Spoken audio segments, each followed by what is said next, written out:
Ouça agora o Mundo Agro Podcast. Saiba tudo sobre o agro, informações, novidades e muito mais. Mundo Agro Podcast, para ouvir onde estiver. Bom dia, boa tarde, boa noite, bem-vindos ao Mundo Agro Podcast e hoje nós temos a honra de conversar com meu amigo Rodrigo Gonçalves. Tudo bem, Rodrigo? Tudo ótimo, Rogério. Como está tudo por aí? Tudo jóia, Rodrigo. É um prazer falar com você depois de tanto tempo, né? A última vez que nós nos encontramos foi em 2016, onde eu tive a honra de receber você em Sinop. Isso. E depois você me receber em Ohio, nos Estados Unidos, na Ohio State University. E antes de falar da cereja do bolo, Rodrigo, vou pedir para você se apresentar para os ouvintes do Mundo Agro Podcast e contar um pouquinho dessa história aí da sua transição da ida do Brasil para os Estados Unidos. Você trabalhou numa agência de estágios ligada ao Ohio State, que é fantástico, muito interessante. Então se apresenta, quem que é o Rodrigo e conta um pouco dessa história do que você foi fazer nos Estados Unidos para nós. Agradecer a você pelo convite e foi um prazer também estar na UFMT, aí no Mato Grosso, em Sinop, e receber vocês lá em Ohio naquela ocasião também. Bom, meu nome é Rodrigo Gonçalves, eu sou de São José dos Campos, São Paulo, mas eu entrei para o mundo agrícola depois que eu entrei na Universidade Federal de Lavras, aqui em Minas Gerais. E nesse começo de universidade a gente não sabe exatamente o que a gente quer fazer ou qual área a gente quer seguir. Então teve um amigo que participou do programa da Universidade de Ohio, a Ohio State University, que morava na minha casa. E depois desse estágio eu entrei em contato com a universidade também para eu poder fazer o estágio e ver qual que era a área que eu queria mexer no futuro, que eu queria trabalhar no futuro. Então acabou que em 2012, 13 foi a minha primeira experiência profissional, digamos assim, indo para os Estados Unidos para fazer o estágio através da Universidade de Ohio. E a Ohio State University, ela tem um departamento de agricultura, que dentro desse departamento de agricultura existe o Top Ohio, que é o The Ohio Program, que agencia estudantes do mundo inteiro que querem fazer estágio nos Estados Unidos através da Universidade de Ohio, e você pode ir para todos os estados, dependendo da área sua de atuação, da sua área de interesse. E ele faz esses processos que te ajudam na emissão do visto, da sua colocação na empresa lá nos Estados Unidos e durante seu período de estágio também, que varia de 4 a 18 meses. Então essa foi a minha primeira experiência com eles, e logo depois que eu voltei para o Brasil, depois do meu estágio de 18 meses que eu fiz na Speedlink Incorporated, que tinha sede na Flórida, em Sun City, eu trabalhei na sede da Flórida, na sede mesmo, e também na filial da Georgia por 1 ano e meio. E quando eu voltei para o Brasil, depois de 1 ano, o Top Ohio me convidou para fazer parte da equipe deles no período de 1 ano, para ajudar nesse processo de transição dos brasileiros, de entrevista e seleção dos brasileiros, sendo que já aqui no Brasil eu já era um recrutador deles nesse ano que eu fiquei aqui no Brasil de volta para a universidade. Daí foi até que nessa ocasião, nesse tempo, foi quando eu tive a honra também de conhecer vocês aí da Sinop, acompanhando o professor Rattan Law para fazer essa parceria entre as duas universidades e seguir uma série de palestras aí no Mato Grosso. E depois, eventualmente, lá em Ohio também. Legal, Rodrigo. Realmente é essa experiência de poder sair do seu país, conhecer outras universidades, conhecer outras pessoas, conhecer outra cultura, se aperfeiçoar no inglês é importantíssimo hoje. Como eu já falei em outros episódios, os alunos ligados ao agronegócio hoje não podem simplesmente sair da universidade dizendo que não sabem trabalhar com informática e nem falar um bom inglês, porque isso hoje não é mais um diferencial. Exatamente. Isso hoje é essencial. O aluno se diferencia hoje quando ele sabe programar programação, quando ele sabe falar mandarim e assim por diante, né? Que joia! Foi uma experiência realmente incrível poder visitar o Ohio State University com vocês. Foi uma recepção fantástica. Realmente eu fiquei surpreso com a estrutura que eles possuem lá, né? E se eu puder só acrescentar um pouco sobre isso que você falou, da questão do inglês, da parte de tecnologia, essa é uma opinião minha também, porque isso foi o que, e até hoje, me ajuda e que abriu portas para mim também. O inglês ele é muito importante. Então, quanto mais cedo a gente conseguir ter algum contato com o inglês e manter esse contato, isso vai fazer a diferença. Pode ser que não faça diferença em 6 meses, 1 ano, 2 anos, mas com certeza isso vai fazer em 3 ou 4 ou 5 ou naquela oportunidade que você precisar. E eu falo, como já falei aí no Mato Grosso também, quando eu visitei a UFMT e a Embrapa e todos os outros lugares que eu dei palestras aqui no Brasil, foi o quanto essa oportunidade de trabalhar com a Universidade de Ohio, a Ohio State University, mudou a minha vida nos meus passos que vinham. Não só pela questão do inglês, mas o inglês, ele me ajudou a ter os contatos, a conversar com pessoas, ter relacionamentos que eventualmente me trouxeram oportunidades na frente. Perfeito. E essa rede de contatos, ela é fundamental. E é isso que nos trouxe aqui hoje, né, Rodrigo? A poder bater esse papo e Exato. Vou contar, o que na verdade trouxe essa conversa foi a sua última experiência. Você acabou de voltar do Havaí, do Hawaii, né? O que você estava fazendo lá, Rodrigo? Exatamente. Bom, eu fui gerenciar uma fazenda de café, de produção de café, no Havaí, no distrito de Kona. E só para situar um pouquinho, justamente com esse networking que tinha, eu conheci os donos da empresa quando eu trabalhava para a Universidade de Ohio. Então eu colocava estudantes para fazer estágio nessa empresa. E aconteceu que 4 anos depois do último contato que eu tive com eles, uma conversa de Facebook, literalmente, eles precisavam de um gerente para cuidar da parte de produção, do cultivo do café, do processamento e pós-colheita do café, e para gerenciar os estagiários que eles tinham também, que tinham estagiários da Ucrânia, do Brasil, do Equador, e me pediram para eu ir para lá para o Havaí para fazer esse trabalho de gerenciamento da fazenda deles, a produção. E acabou que eu fui no começo de 2018 e eu acabo de retornar agora em novembro de 2019. Puxa vida, que legal, que experiência. Então eles, na verdade, eles eram ligados ao top, você recrutava estagiários para trabalhar com eles e depois você acabou sendo convidado e passou esse tempo lá. E você acompanhava todo o processo, você gerenciava a fazenda, mas eu fiquei sabendo que tinha até uma cafeteria lá, então passava por todo o processo de produção de café, produzia as mudas também, passava pelo processo de colheita, beneficiamento, né, degomagem, torrefação e comercialização, é o processo completo lá, ou eles só produziam café para vender? Não, era o processo completo.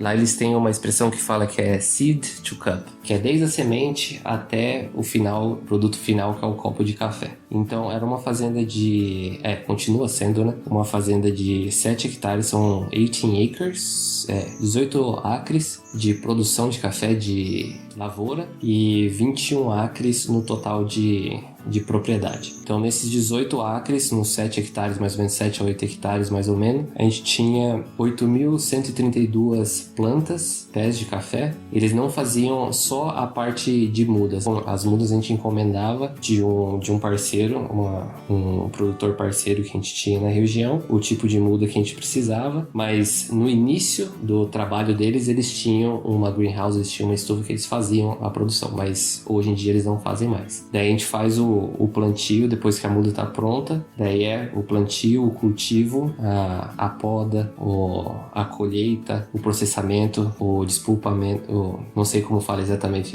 depulping. Despulpamento mesmo. Despulpamento mesmo. Eu até peço desculpa para quem estiver ouvindo, porque tem muita expressão que eu não uso no português, então vai ficar um pouco difícil de traduzir, mas é todo o beneficiamento, secagem, estocagem e o beneficiamento do café depois, que era a torra, fazia a parte de cafeteria também. A gente tem uma cafeteria grande que fazia todos os tipos de café e todos os tipos de preparação do café mesmo. O espresso, o French press, o americano, o latte, todos os tipos de café, e tínhamos a loja também onde a gente vendia os nossos produtos e os produtos da região e fazia turismo também. Então todos os cruzeiros que chegavam na ilha, um ônibus ia receber eles no navio e depois trazer eles até a fazenda, que a gente dava um tour de 1 hora. Não descia para a colheita, mas para a lavoura, mas a gente fazia toda a parte de torrefação, da cafeteria,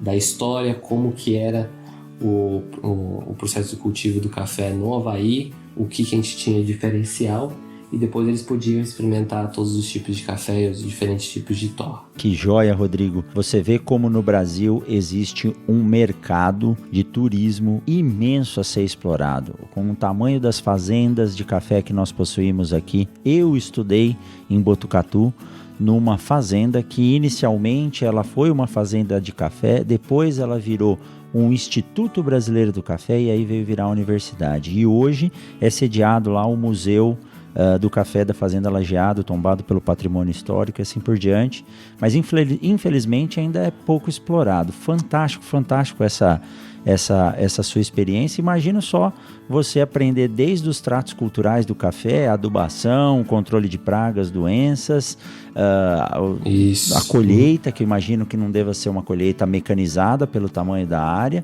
mas acompanhar o processo também de torrefação, né, caramelização dos açúcares, o preparo dos cafés. Nossa, hoje a profissão... Eu tenho um amigo que mora na Califórnia e ele diz que lá tem cursos e cursos de barista lá, né? Para o cara aprender a fazer diferentes tipos de café. Todos os cursos para mestre torrador, você passa por todo o processo, desde o conhecimento da semente, as características da semente, do tipo de cultura e que tipo de café você está plantando, da variedade do café, para você conhecer todos os processos até você chegar na torra. Então você tem conhecimento da semente, como é feito a colheita e tudo, e o processo de torra, depois de barista, para você ganhar o certificado de mestre torrador. Então, é um conhecimento completo. E o que ajuda também na parte de turismo, e que pode ser estendido aqui para o Brasil também, principalmente para as fazendas que tem o café gourmet ou esses cafés especiais, o que ajudou lá é porque é o Havaí e a vista é maravilhosa, então tudo que você faz lá, ele tem esse appeal. Mas o café no Havaí é muito difícil de você cultivar, porque é uma área muito pequena, são 23 milhas de extensão na costa oeste do Havaí, que é onde está concentrada a produção de café Kona, que é um dos cafés mais caros do mundo. E tem 2 outros tipos de café na ilha, na Big Island, que é o Kau Coffee, que é no sul, e tem o Hilo Coffee, que é na costa leste, mas todos com características diferentes. Então, se você procurar por café Kona, você vai ter uma região no oeste da ilha, que é uma faixa de 27 milhas, mais ou menos, por volta de Kona, do distrito de Kona,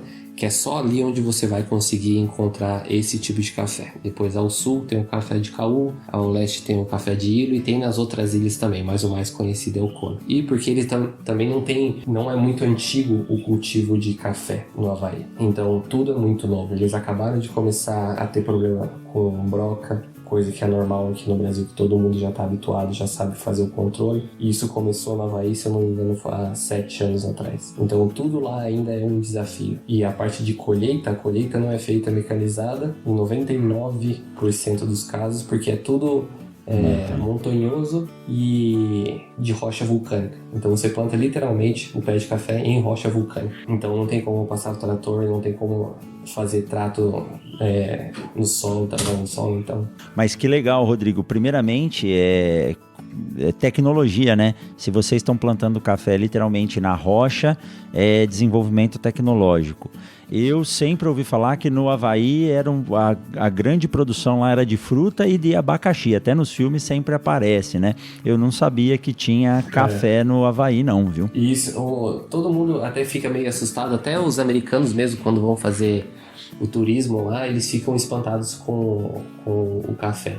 E se você for olhar na história do Havaí, o café que eles produzem lá, ele veio originalmente aqui do Brasil. Então foi uma semente, uma planta brasileira que saiu daqui e foi para o Havaí e começou.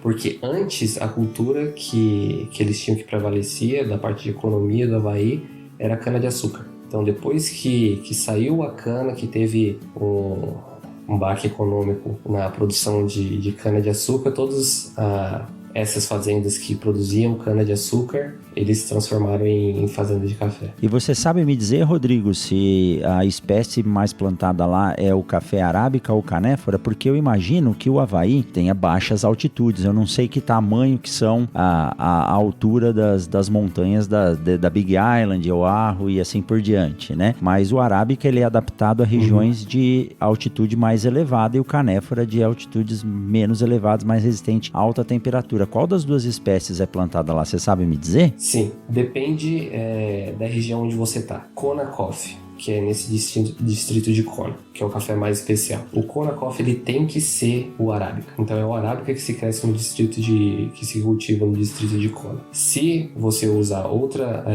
variedade, daí não é considerado mais, mesmo que esteja cultivando nesse distrito, não é considerado Kona Coffee. Então, para Kona é o arábica. Se você for para Kau ou para Ilo, daí você muda pro canéfora. Que a gente usa, daí você pode me dizer até melhor, mas a gente usava graft. Graft esqueci a palavra em português, perdão. Quando você usa o cavalo... Ah, sim, enxertia, é utilizado para enxertia. Enxertia, isso, exato. A gente usava o Liberica ou Robusta como sistema radicular. Cavalo, porta-enxerto, cavalo. O arábica. Perfeito. Isso. Então, para receber o terroir de Kona Coffee, tem que ser plantado nessa região e tem que ser o café arábica, é isso, né? Arábica. Não importa se é de enxertia, contanto que a produção ela venha do arábica. Se você usar o Robusta ou o Liberica, você, como parte raiz da parte radicular ou o cavalo, porque ele tem um sistema radicular mais forte que o arábica, então ele resiste melhor ao solo rochoso. Mas se a parte produtiva for o arábica, daí sim. E só entre nós aqui, viu? Eu prometo que ninguém vai ouvir isso. O café realmente produzido nas cafeterias lá, você achava um café bom? Porque eu, quando tomei café na região toda dos Estados Unidos ali do Corn Belt, para mim era uma água com gosto de café. Não era muito parecido com o café que a gente toma aqui no Brasil, não. É que muita gente perguntava isso durante os tours também. Você tem o café brasileiro, você tem o café cubano, você tem o café colombiano. E isso, grão, semente, ou certo? O grão verde. Quando você vai fazer o café, você adiciona sabor ou você tira o máximo de sabor que o café tem, ou que a semente tem. Então, você vai fazer a torra. Se você torra ele... Eu não sei os termos em português correto, mas você tem o medium roast, você tem o dark roast, você tem o espresso roast. São os diferentes níveis de caramelização do açúcar, né? Isso, ou tipo de torra. Então você tem a torra média, a torra escura e tem a torra expresso, digamos assim. Então cada uma ela vai ter uma característica. Quanto mais tempo, se você for pensar, não entrando muito em detalhes, mas você tem 100 libras, 55 quilos de café você vai torrar numa torradora. Isso demora em média, dependendo se você tiver por volta de 11%, 12% de umidade no grão verde. Você vai torrar esses 55 quilos por volta de 16, 17 minutos. Essa é a torra média. A torra escura ou dark roast você vai torrar por 19, 21 minutos.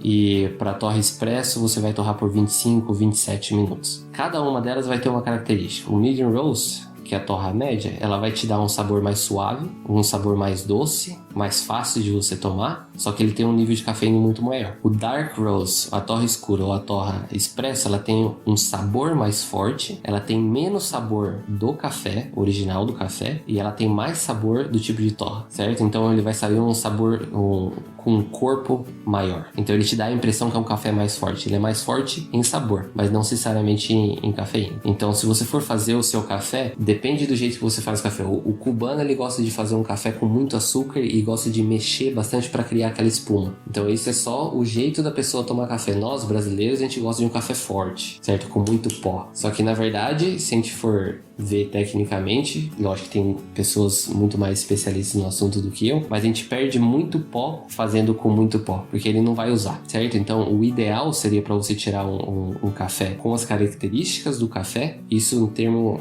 técnico dizendo assim, você vai usar uma colher de sobremesa a cada cada copo de 250 ml. É isso que você precisa. Então, por isso que às vezes a gente vai para outros lugares especiais que o café tá mais fraco, ou que você gosta de chá, por causa de cultura, que é cultural você fazer café mais forte ou mais fraco, mas pode ser também, porque se você for fazer uma prensa francesa, que é a French Press, que é o melhor jeito de fazer o café, você vai usar duas scoops, 2 colherinhas, que é praticamente uma colher de sopa, para cada copo de café de 250 gramas. E ele vai parecer ralo, mas ele vai ter um sabor Nossa, muito que bem. legal, Rodrigo. Tá me dando vontade de tomar café aqui.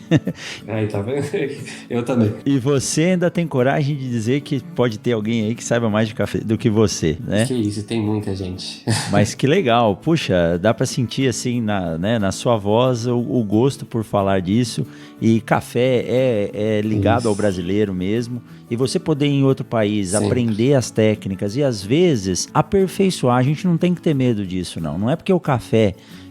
o Brasil, um dos maiores produtores de café, é o maior produtor de café do mundo hoje, né? Não tem, infelizmente, os melhores cafés, porque a gente hoje trabalha com escala e não exatamente só com a qualidade, embora nós temos muitos cafés premiados, mas é interessante aprender essa técnica. Você passou praticamente uma precisão cirúrgica do tempo de torra em função da qualidade do café ou da intensidade que você quer que saia. Quando eu falo isso para os meus alunos, e a parte da torra, ela é tão importante quanto a qualidade do café que sai do campo. E você tomar um café bem feito e bem preparado, só que você me chamou uma atenção para algo que eu não percebia, e é a cultura mesmo. Primeiro, a cultura da economia, realmente, o brasileiro. Eu faço um café que eu acho que eu uso muito pó e pouca água, então realmente a gente deve desperdiçar mesmo. E a cultura do brasileiro é usar esse café bem strong, bem forte, muitos com pouco açúcar. Meu pai não põe açúcar no café, ele toma o café amargo, mas se colocar açúcar ele fala que estragou o café. Mas é muito interessante. Isso, e, Rodrigo, fazendo um gancho... Mas estraga mesmo. Eu não sei tomar... Tem que tomar café bem fraquinho, sem eu açúcar. tenho que aprender isso ainda, viu?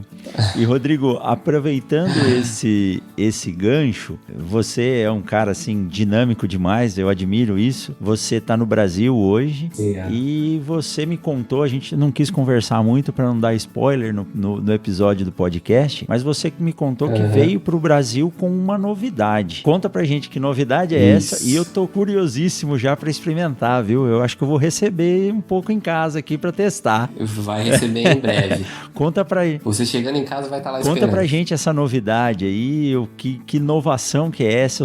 Eu sou realmente vidrado por inovação tecnológica, e isso que você tá trazendo, pra mim, é uma inovação. Conta pra gente. Isso. Bom, obrigado de novo pelo convite e também para poder falar disso. Bom, eu voltei pro Brasil agora em novembro e juntando com essa parte do café, voltando um pouquinho para trás, o café ele tem várias características. Então, se a gente for ver a lista médica que alguns médicos eles compartilham e dos benefícios do café que a gente procurar também, o café ele traz benefícios para questão de diabetes, problemas no coração, sem entrar muito em detalhes porque eu também não sou médico, mas tem vários benefícios. É assim como toda fruta ou um copo de vinho que você toma que faz bem para o coração. Então tem diversas coisas que eles fazem, tem características e que podem voltar para a nossa saúde. O café, uma coisa que a gente não é comum de saber, mas o café ele é um amaciante natural de carnes. Essa é uma característica do café. Dependendo do tipo de torra, dependendo da qualidade do café. Não é qualquer café que você pode pegar e colocar que ele vai dar o mesmo resultado. É a mesma coisa do tipo de torra. Então, depende do tipo de torra, ele vai dar uma certa característica. Então, o que a gente está fazendo agora? Eu abri uma empresa chamada Taste, Sabores do Café. Que Taste é sabor. Então, com o objetivo de fazer temperos à base de café especial. E até vou pedir até uma permissão para você, Rogério, para citar, porque o café que eu vou usar para fazer os temperos é um café especial aqui do sul de Minas Gerais, de Biraci, Minas Gerais, que chama Rica Specialty Coffee, RICCA, que vai fornecer o café pra gente com as características que a gente precisa para ter essa maciez na carne e ele dá uma cor muito boa na carne. Então, esse é o projeto agora para 2020, que a gente está começando agora a partir de exatamente hoje. Poxa, que honra! Então, estamos gravando no dia do lançamento desse produto aí. Isso. Eu não fazia ideia, Rodrigo, que o café tinha essa característica de tornar a carne mais tenra e que também poderia agregar valor. Mas a forma com que se tem trabalhado com a comida hoje, e em especial ao churrasco, eu gosto muito de uma carne assada. Antes a gente via na televisão alguns especialistas fazendo churrasco, mas hoje no bairro onde eu moro, às vezes você passa na rua, tem um pizza enorme. Acho que é isso assim que fala, né? Pit smoke, enorme parado na garagem do cara e assim, além de confraternizar fazendo aquela carne, o processo de preparo, o cheiro é muito bom e o sabor é muito bom. E tem tido muitos encontros, né, de barbecue, de cerveja, de hambúrguer, e isso é fantástico. Você aprende a comer menos, mas comer com mais qualidade. Então, esse tempero de café aí, depois nós vamos ter que gravar um novo episódio para falar sobre como foi a degustação disso aí, né? Isso a gente grava ao vivo, um do lado do outro e tomando uma cervejinha e fazendo a carne e degustando o café também. Essa é a essência do podcast. Isso. E a questão de qualidade não é um preço, não vai ser preços exorbitantes também, é coisa para nós mesmo, pessoas normais, e a gente gosta de comer carne, o brasileiro gosta de comer carne, e a gente gosta de comer carne de um pouco jeito diferente. Eu fui um pouco relutante com isso também, que a gente gosta de sal grosso ou só um sal para fazer o nosso churrasco, mas você pode colocar coisas a mais nessa carne que pode fazer ela ficar um pouco melhor, e a gente se habituar com isso também. É a mesma coisa de você tomar o seu copo de café. Tem aquele copo de café que você toma durante o dia, todo dia de 1 em 1 hora, que é o meu caso, mas tem aquele tipo de café que você vai sentar em casa ou com a sua esposa ou com os seus amigos, que você vai chegar em casa e vai tomar um cafezinho especial para um determinado momento. Então essa é a ideia pro tempero de café também. Na hora que a gente quiser fazer um churrasco com calma, mais assim, tranquilo, fazer um pouquinho diferente e mostrar pros amigos que tem alguma coisa diferente também, experimentar novas coisas. Nossa, que joia, que legal, que fome, que vontade de comer que tá me dando. Rodrigo, muito legal mesmo esse bate-papo. Queria que você deixasse, primeiro, um contato, né? Para quem queira entrar em contato com você, se alguém queira uma consultoria nessa área, queira criar alguma empresa ou queira saber alguma coisa de café. Nós não vamos falar tudo hoje porque nós vamos gravar outros episódios a respeito disso, então quem tá ouvindo, não fique preocupado. Certo. Pode deixar seu contato, Rodrigo. Não sei se você tem rede social aí da sua empresa já, né? Ela tá iniciando hoje, se você tem Instagram, Facebook, mas eu já prometo que nós vamos deixar aqui embaixo na descrição do podcast o contato, o nome da empresa, endereço, como fazer para comprar, tudo isso, tá? Tá certo. Vocês podem entrar em contato comigo pelo WhatsApp. Meu WhatsApp pode ser um número esquisito, mas ainda é um número dos Estados Unidos, então é +1, que é o código dos Estados Unidos, 808-640-9038. Esse é o meu número do WhatsApp. Do Taste, vocês podem entrar no Instagram, que é @Taste Sabores do Café, que vocês vão entrar em contato e mandar um direct pra mim lá também. Tem o meu número de telefone, que eu vou falar pra vocês já, que é 19987064827, ou pelo e-mail também, que é rggonca@gmail.com. Então, entrando em contato por aí, eu já consigo dar um feedback pra vocês, ou pra gente conversar um pouco mais sobre café, das experiências que eu tive, sobre o tempero também e como adquirir o nosso produto que a gente vai estar lançando a partir de hoje. Perfeito, que joia, Rodrigo. Vai estar tudo aí na descrição do podcast. E que papo legal, que papo gostoso e me deu fome. E agradecer o convite de novo, viu, Rogério? Porque a gente passou muito tempo, passou 1 ano, 2 anos aí sem conversar assim em questão sempre, né, tá em contato, mas o carinho ficou de quando se conheceu lá atrás, e obrigado pela oportunidade de poder conversar com você e compartilhar um pouco da experiência que a gente teve nesse período de vida aí, e que o cabelo branco já tá chegando já, de tanta experiência que a gente teve, mas a gente ainda é novo, então 31 anos, ainda tem muito caminho para seguir, mas agradeço o convite para poder falar dessas experiências que a gente teve. A gente que agradece, Rodrigo. E se o cabelo branco tá chegando agora para você, parabéns, porque eu já tô com a barba branca. Eu não ia falar isso, mas eu também. Rodrigo, o Mundo Agro Podcast agradece esse tempo que você dedicou a gente. Vamos marcar novos episódios para você contar a experiência, a evolução de como está indo aí a empresa, os produtos que vem vindo. E quem quiser entrar em contato com o Mundo Agro Podcast, pode mandar um e-mail para mundoagropodcast@gmail.com. Deixe lá sua dúvida, comentário, alguma pergunta que queira mandar para o Rodrigo. E não deixe de nos seguir nas redes sociais, Instagram, Facebook, Twitter, como @mundoagropodcast. Lembrando também que o Mundo Agro Podcast você encontra nos principais agregadores: Spotify, Google Podcast, Apple Podcast, Castbox e assim por diante. Pessoal, um forte abraço e nos vemos por aí. Rodrigão, vamos tomar um café. Até mais. Vamos tomar um café.